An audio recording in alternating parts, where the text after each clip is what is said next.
Hello viewers, welcome back to my channel Jayanthi Nagarajan's world. இன்றைக்கி நம்ம ABC mixed fruit jam இதுதான் பார்க்க போகிறோம். வீட்டிலையே எப்படி colour, preservative, essence, thickening agent எதுவும் சேர்க்காமல் ஆனால் ரொம்ப டேஸ்டியாக ஹெல்த்தியாக எப்படி பண்ணுறதுங்கிறத பார்க்க போகிறோம். கலரெல்லாம் ஒரு கலரும் சேர்க்காமையே எப்படி பிரைட்டாக நல்லா வந்திருக்கு பார்த்தீங்களா. இப்போ இதுக்கு நான் 2 ஆப்பிள், 1 கேரட், 1 பீட்ரூட், ஏபிசி முடிஞ்சதுங்களா. அடுத்தது 1 மேங்கோ, 1 பப்பாயா எடுத்துகிட்ருக்கேன். ஒரு ½ லெமன் எடுத்துட்டுருக்கேன். நீங்கள் இதே ஃப்ரூட்ஸ் தான் எடுத்துக்கணுன்னு இல்லை. ஏபிசியை போட்டுட்டு ஆப்பிள், பீட்ரூட், கேரட் போட்டு வேறு எந்த ஃப்ரூட் வேணாலும் எடுத்துக்கலாம். சப்போட்டா, வாழைப்பழம் இதெல்லாம் கூட போட்டுக்கலாம். இப்போ நம்ம ஃப்ரூட்ஸு, வெஜிடபிள்ஸ் எல்லாத்தையும் தோலை எடுத்துகிட்டு ஸ்கொயராக நறுக்கி வச்சிட்ருக்கோம். இதை நம்ம அரைச்சி தான் நம்ம பண்ண போகிறோம். இப்போ இதில் மெயின் டிப்ஸ் என்னென்னா, இந்த ஆப்பிள், பீட்ரூட், கேரட் மூணுத்தையும் இட்லி தட்டில் போட்டு இட்லி வேக வைக்கிற மாதிரி ஒரு 10 நிமிஷம் ஸ்டீம் பண்ணி எடுத்துக்கணும். அப்போ தான் நமக்கு விழுதாக கிடைக்கும். பப்பாயா, மேங்கோவை நம்ம வேக வைக்க வேண்டாம், அதை அப்படியே போட்டுக்கலாம். இதை வேக வைக்கும்போது தான் நமக்கு ரொம்ப ஜூஸியாக இல்லாமல் விழுதாக கிடைக்கும். சீக்கிரமாக ஜாம் பண்ணிடலாம். இப்போ பார்த்திங்கன்னா நல்லா வெந்துடுச்சு.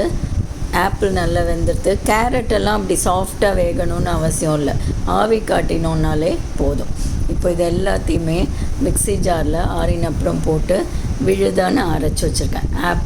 ஸ்டீம் பண்ண apple, beetroot, carrot, papaya, mango எப்படி விழுதாக நல்லா வந்திருக்கு பாருங்கள். இதில் 1 டீஸ்பூன் சுகர் கூட நான் சேர்க்கலை. இப்போ நம்ம ரொம்ப ஹெல்த் கான்ஷியஸாக இருக்கிறவங்க, சீனியர் சிட்டிசன்ஸ் எல்லாம் இதையே அப்படியே பாட்டிலில் ஸ்டோர் பண்ணி ஃப்ரிட்ஜில் வச்சுட்டு நம்ம ஒரு டம்ளர் சில் மில்கோட 1 டீஸ்பூன் சேர்த்து நல்லா மிக்ஸ் பண்ணோன்னா ஏபிசி ஃப்ரூட் மில்க் ஷேக் மாதிரி கிடச்சிரும்.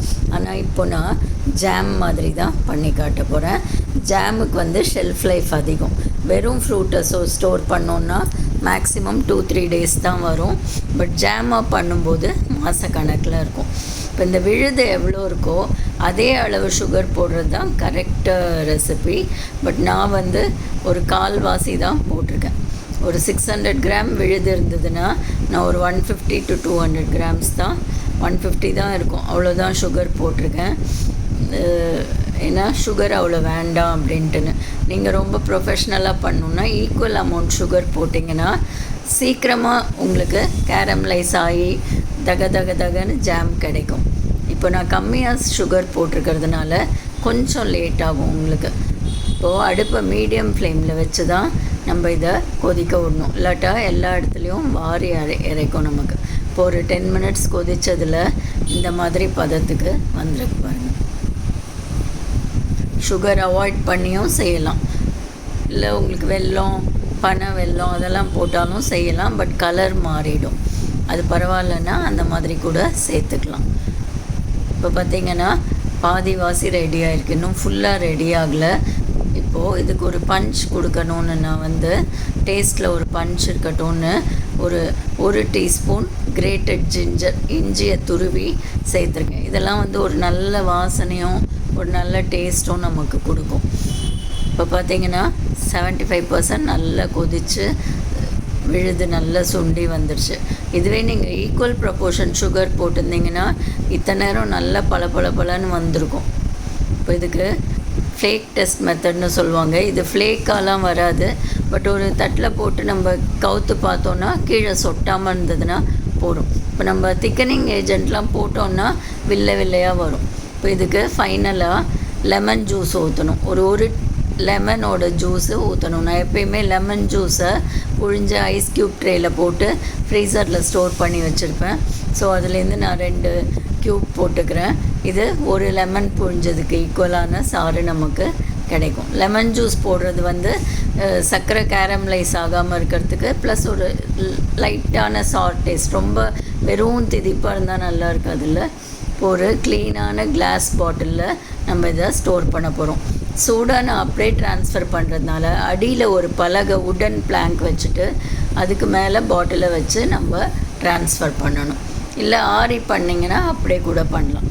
நல்ல அழகான கலரோடு நமக்கு ABC mixed fruit jam ready ஆகிடுச்சு. ரொம்ப குறைஞ்ச செலவு. ஒரு 100 ருபீஸ்க்குள்ளேயே நமக்கு ஒரு 600-700 கிராம், இது 1 லிட்டர் பாட்டில், ஒரு 600 கிராம்ஸ் ஜாம் நமக்கு, அதுவும் கலர் ப்ரிசர்வேட்டிவ் எந்த லெவலிங் ஏஜென்ட் எதுவுமே போடாமல், சால்ட் எதுவும் போடாமல் ரெடி ஆகிடுச்சு. ப்ரெட்டில் அப்ளை பண்ணும்போதும் நமக்கு நல்ல ஈவனாக அப்ளை ஆகும். கடை ஜாம் மாதிரி அவ்வளோ டேஸ்டியாக, அதை விடவே நல்லா டேஸ்டியாக இருக்கும். இது 90% ஃப்ரூட், 10% சுகர். கடையில் அப்படியே ஆப்போசிட்டாக 90% சுகர், 10% ஃப்ரூட் தான் இருக்கும்.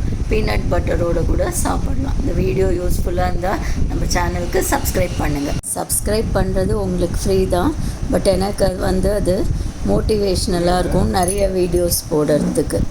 தேங்க்யூ.